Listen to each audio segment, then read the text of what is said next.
I am Jason Abraham, the Shadow Teacher, 33, and the path of the fourth way,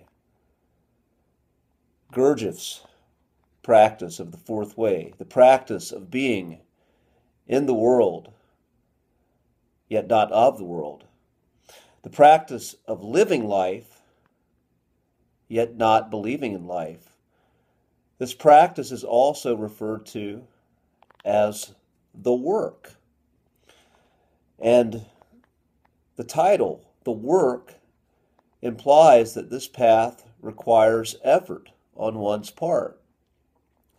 The great paradox is we sometimes will hit these flow states, these periods of transcendence, these periods to where our living, our connection to our purpose, and our actions are all in alignment, and it's effortless. It's just this great flow. Yet these flow states, I found, they come and they go. And I find myself always chasing the flow state. Yet the perspective, I think, of the fourth way, again, is that this life, it is work. And when you decide to take on this practice and are curious about this practice and you start doing the work, observing oneself requires effort. It's very easy to get comfortable in patterns and to go back asleep.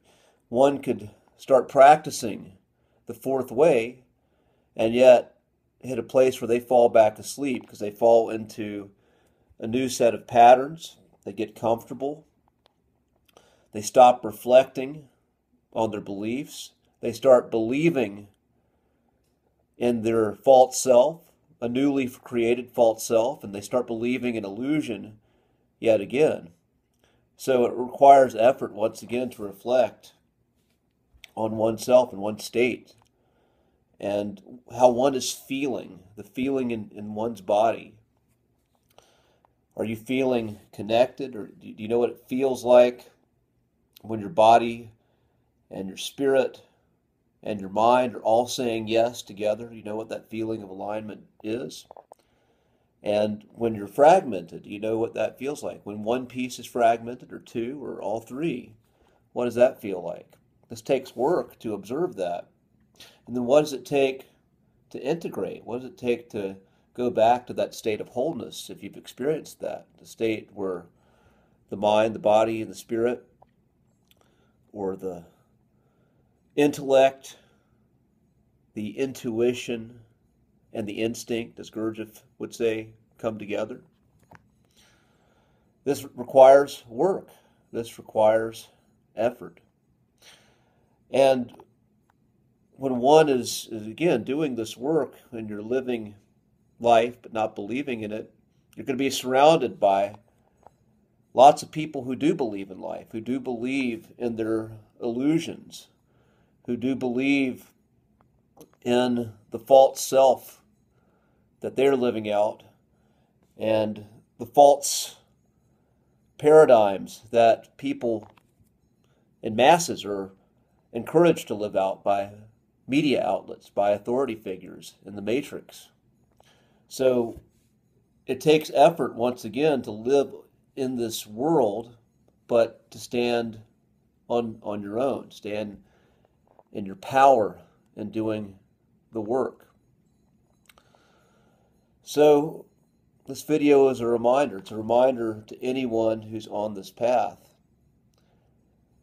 And you may feel worn down. You may feel, how do I just stay in that flow state forever? This video, I know, sounds like it may contradict another video I did talking about being in your zone of genius and living there, but it's not totally a contradiction. Your zone of genius requires work. It's a labor of love. So it's not that you're not doing work when you're in that high place of expansion and operation. You're doing work, but you're connected at the heart with your effort.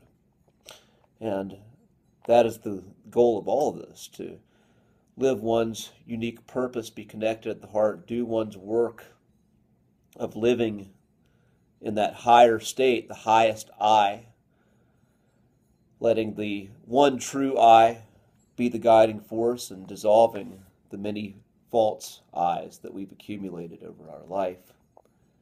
And once again, this requires work. This is the work. This requires effort. So with that being said, I'm going to end this transmission. Be strong, be well, and I will see you on the other side.